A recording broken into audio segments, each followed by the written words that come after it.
You might be familiar with Norman Vincent Peale's quote. He said, a humble person doesn't think less of himself. He just thinks of himself less. That is, less often. And there's truth in that. But simply feeling that you're unimportant doesn't necessarily mean you're humble. You can feel that way, but still think that you're better than this person and better than that person, or even God's gift to the world or something, but still not think you're important. So let's look a little bit what humility is, because I think it's important for us to understand what the Bible teaches about humility, what are some characteristics about humility, and particularly as it relates to revival and our position before God and our fellow man. Before we get into that, I just want to mention this one last statement somebody made. I don't know who said this, but he said, too few of us are big enough to become little enough for God to use us. And isn't that true? Too few of us are big enough to become little enough for God to use us. And who would have thought, unless you read the scriptures, that the key to really being used by God and to being great is to make ourselves humble, to make ourselves small. Jesus did that. And he said, the Son of Man did not come to be ministered unto, but to minister and to give his life as a ransom for many. So let's look at humility and how it relates to revival. All right? First thing I want to mention is this. Humility begins in recognizing our rightful place before God. Humility begins when we recognize our rightful place before God. In Psalm 8, in verses 3 and 4, we have a great example of this. When the psalmist says, when I consider the heavens, the works of thy fingers, the moon and the stars which thou hast ordained, what is man that thou art mindful of him, and the Son of Man that you visit him? You know, in this passage, the psalmist looks at the greatness of all God's creation, everything that he has done and everything that he is, and he recognizes in doing that how small he really is. He looks at the moon and the stars, he sees this vast creation of God, and he says, what is man that you created us and that you even visit with us? And that's humility, recognizing our place before God. But you know what often happens? We get a few victories, or we start recognizing our abilities, or we look at ourselves in comparison to others, and we start thinking, you know what, we're pretty good ourselves.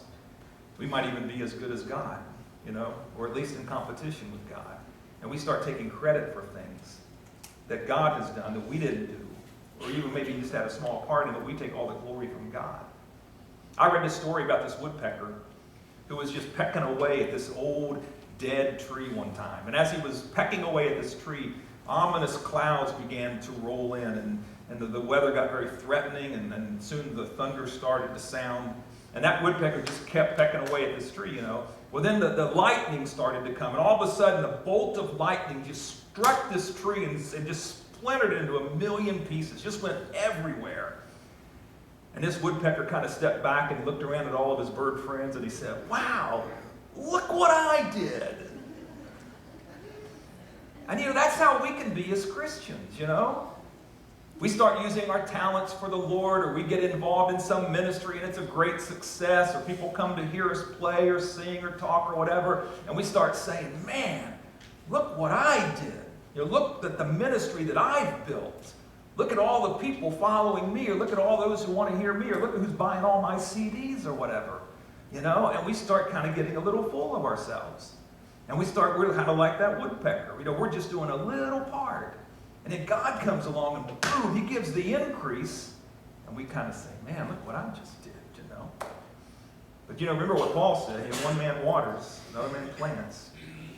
Well, usually it's the other way around. Right? But God gives the increase, right? And we need to remember that. Remember what Jesus said in John 15:5? Jesus was speaking and he said, without me, you can do nothing. Well, that's a good verse to just kind of stick somewhere where you'll see it. Because I need to be reminded of that all the time. You know, we can't breathe, we can't get out of bed, we can't do anything. Because remember, it's in him that we live and move and have our being. Everything that comes out of our lives is because of God's grace. Without him, we can do nothing. You remember when you first came to the cross? You know, if you're a Christian, you gave your heart to Jesus and you come to the cross. And you know, when you come to the cross to be saved, I've never seen a proud person come to the cross and be saved without stripping themselves of their pride, because you can't do it. You kneel at the cross and you recognize how utterly dependent you are on Jesus to be saved, and you see the wretchedness of your sin. And you know what we do? When we come to the cross, we leave behind all of our blue ribbons.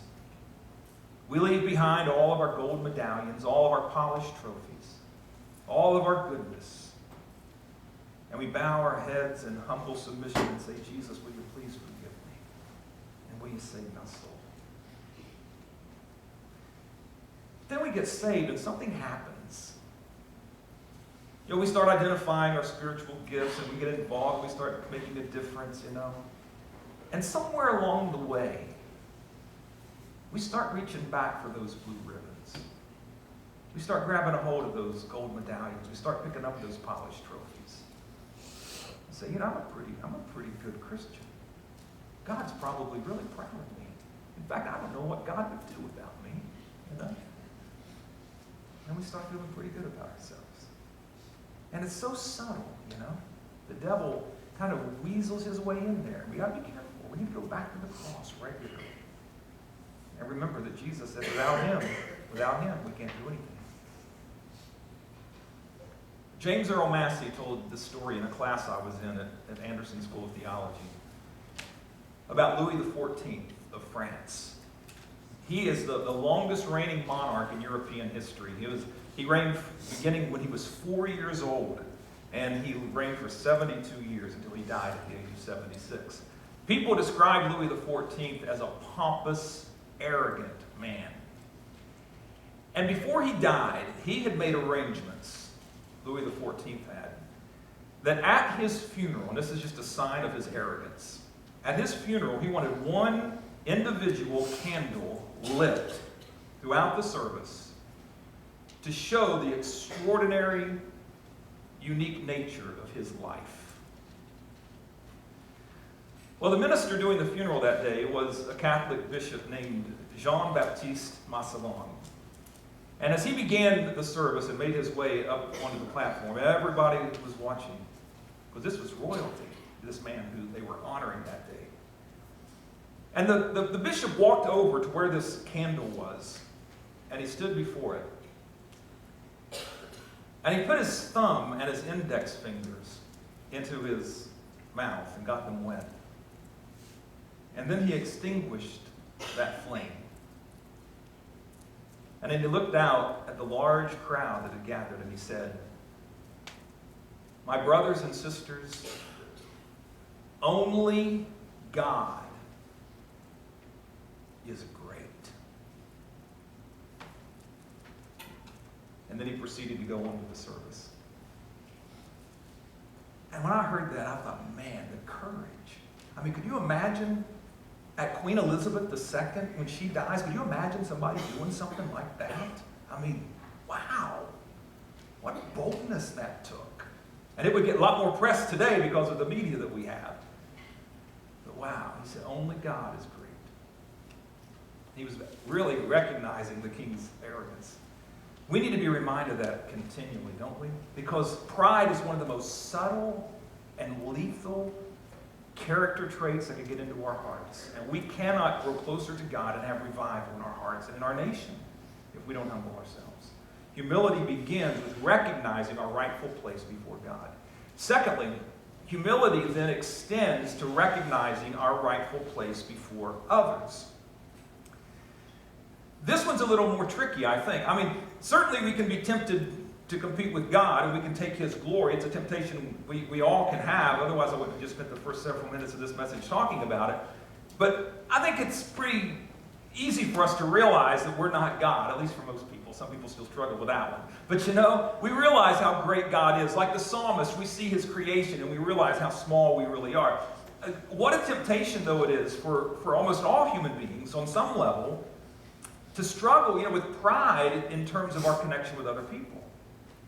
Because how tempting it is for us to look at somebody else and say, well, I'm better than that person, or I'm smarter than that person, or I'm more successful than that person, or I'm richer than that person, or I'm better looking than that person. All kinds of things, Very difficult, very, very tempting. And pride, And so I want to give you 4 or 5 reasons real quick why, as we look at our fellow man, we need to take a humble position. Why it's just logical. I mean, just common sense. If you really stop and think about it, why we need to be humble. And the first one, I'm going to quote Ralph Waldo Emerson. I love this quote. He said, "Every man I meet is my superior in some way." Now, before you reject that quote and say, "That's not true. I know people who are not inferior to me in any way," I want you to analyze this. I think this is a great quote that could really transform how we look at other people and ourselves. He said, "Every man I meet is my superior in some way." You say, what about that homeless person? What about that drunk? What about that jailbird? Hey, listen now. What he's saying is, everybody you meet knows something you don't know. Everybody you meet can do things you can't do. They have some talent, some skill, some ability, some experience that you've never had. And so we need to recognize that. And so it's not like you're better than everybody else. Everybody has that. Nobody can be an expert in everything. All right, Russell Westbrook won the MVP this year. Isn't that awesome? Our own Oklahoma City Thunder. All right. As we were driving through Oklahoma City the other day, there were billboards, congrats to Russell Westbrook. Best basketball player, had the best season of anybody on the planet this year. But he can't cook a souffle, I don't think. I don't think he can cook a souffle. He can't fly a plane. I doubt it. He can't explain the theory of relativity, probably. I haven't interviewed him on these things, by the way. I just haven't been able to get in touch with him. But I'm just assuming some of these things. I doubt very seriously that he could sew a dress. I know Pam Hammond can. But Russell Westbrook probably can. See, what I'm saying is, other people can do things you can't do, or they know things that you don't know. Now let me add this piece to it. There is more that you do not know, and more that you cannot do, than what you do know and what you can do. Now, if that doesn't humble you a little bit, I don't know what will. Now, you think about all the knowledge you have and all the ability you have. There is more in this world that you don't know than what you do know. And there's more in this world that you cannot do than what you can do. And I was reminded of that this week, and I want to share this with you, just because I can. I came across this book this week, Principles of Medicinal Chemistry. This thing must weigh 10 pounds. This is a heavy book. And it is 1,500 pages long. And as I look at it with pretty small print, I thought, wow, I don't know a lot of stuff. Man, this is ridiculous. I don't know any of this stuff. And then I looked at this one sentence. You're going to love this. This is on page 1452. It says, sympathomimetic amines are drugs that act by releasing norepinephrine from storage vesicles in the adrenergic neuron and by blocking norepinephrine reuptake from the synapse. Yes, I got an amen. Praise the Lord. Oh, thank you. Somebody knows this stuff. Antidepressant. And others of you are thinking, well, if I could have had time to read the other 1,451 pages that preceded that, then I could have understood that. I know that's what you're thinking, right? One time I was doing a Wednesday night lesson about the sun in the sky. I was using it as an illustration, and I went online to read about the sun. Oh my goodness. I thought, I don't know any of this stuff, or at least not most of it. And I thought, and most people don't either. And I'm thinking, wow, there's so much knowledge that we don't know. And sometimes we think we're so smart, just because we may think we know more than somebody else. So there's more that you don't know and more that you can't do than what you do know and can do. So that ought to keep us a little bit humble. Every man I meet is my superior in some way. Second thing to keep in mind, if you look at somebody whose life isn't ideal, sometimes we think, well, boy, at least I didn't do those things. But who's to say you would have made the same, who's to say you wouldn't have made the same choices under the same circumstances? like you might look at somebody who's kind of, maybe they're homeless, or maybe they've been in prison, or maybe they just lived a life that's just topsy-turvy. And you think, boy, I'm not like that guy. Thank God, and this and that. And we say, but for the grace of God, go by and all that. I was listening to a man speak one time who was involved in a prison ministry. His name was Travis. And he made this observation, talking about one of the prisoners there. He said, who's to say that given the same circumstances in my life that I wouldn't have made the same choices? Now, I know it's tempting for us to say, oh, I wouldn't have done that. I wouldn't have stolen, or I wouldn't have gotten into drugs. I wouldn't have done that. But listen, what if you were brought up in the exact same environment? What if you were taught the same distorted things that a lot of people are taught? What if you had the same biological makeup, the same DNA, the same brain? I'm not making excuses for people. I'm just saying you don't know what your life would have been like. Nobody can really know with certainty. So lighten up a little bit, I'm saying that to me too. I got to be not so harsh to judge people, and realize that, who knows, in a different environment, maybe I would have made different choices. I mean, it just ought to humble us to realize, it's not because we're always so smart. Sometimes we've got good people around us, and that helps a lot. Another good thing to keep in mind as far as humility is concerned is remember that everybody is important, and no one person is more important than another in God's sight. There's an Italian proverb that says, when the game is over, the king and the pawn are returned to the same box. When the game is over, the king and the pawn are returned to the same box. When life is over, you and I, all of us, are going to be returning to the same ground, right? Kings and presidents, along with peasants, are all going to be buried in the same ground, and we're all going to be standing before the same God someday. And God's not going to say, you know what, because you were a king or you were a president, I'm going to give preferential treatment to you because this guy over here was lower class. No. We're loved by God equally. And so we ought not look down on our neighbor regardless, because we're all important. Another one I'll just kind of throw out there, and you can do with this what you want. A guy named Scott Adams said, everybody is somebody else's weirdo. They make t-shirts with this on it and hats, all right, if you want to buy one. Everybody is somebody else's weirdo. And I think that's probably true. There are some people who look at you. I don't care how straight-laced you are. I don't care how good-looking you are. I don't care how you dress. There are some people who look at you and think you're kind of weird, And so that ought to knock us down a notch or two, all right?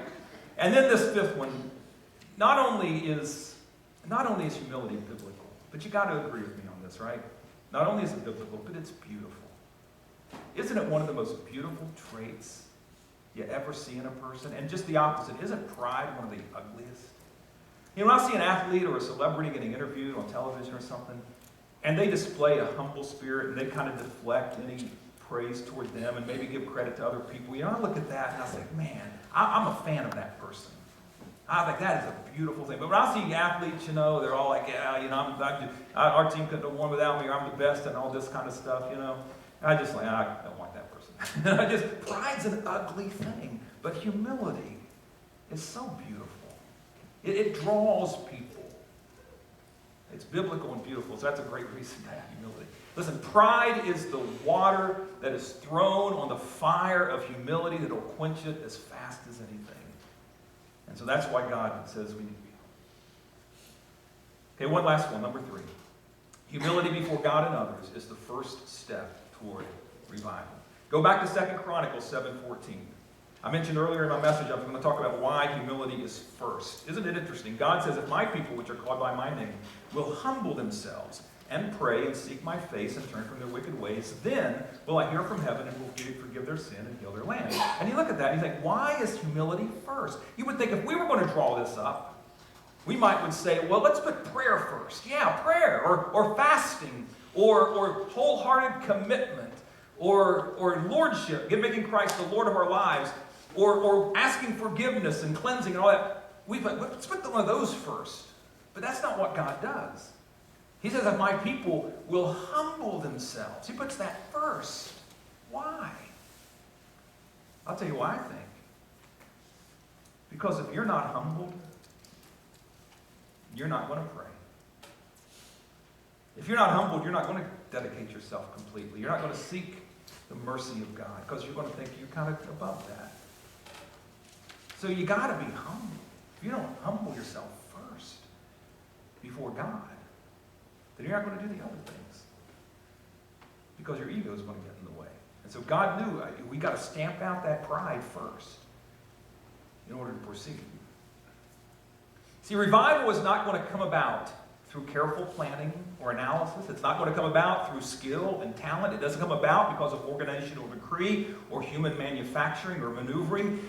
Revival doesn't happen when we stand before people and display our great intellect or our spiritual accomplishments. Revival comes just the opposite, when we get on our face before God and humble ourselves before Him and empty ourselves of ourselves, and acknowledge our dependence upon our Creator and our God and the lover of our souls, the one who died for us. That's when revival comes. In our personal life, in our church life, in our nation's life.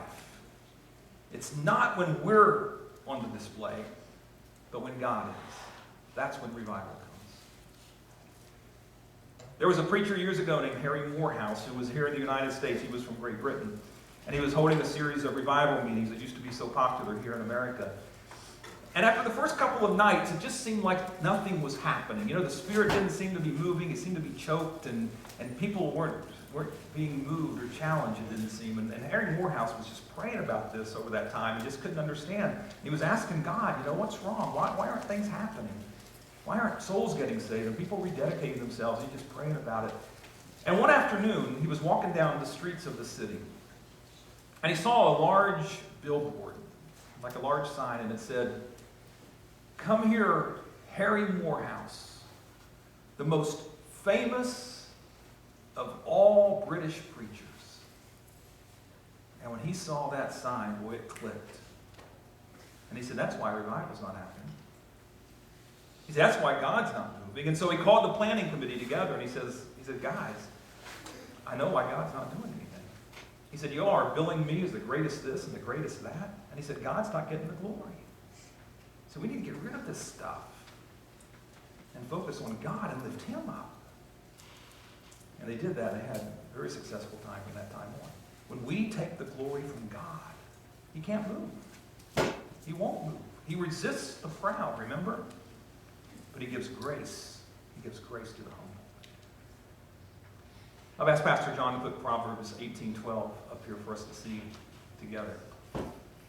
Before a downfall, the heart is proud, but humility becomes before honor.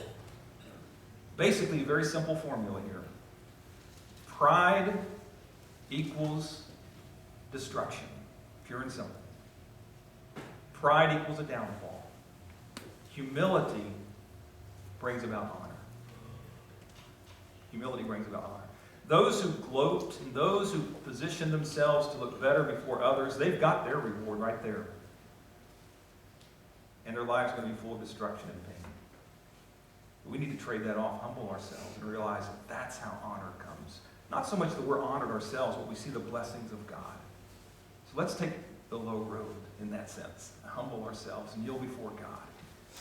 And let the Spirit fall. Let's stand together as we pray.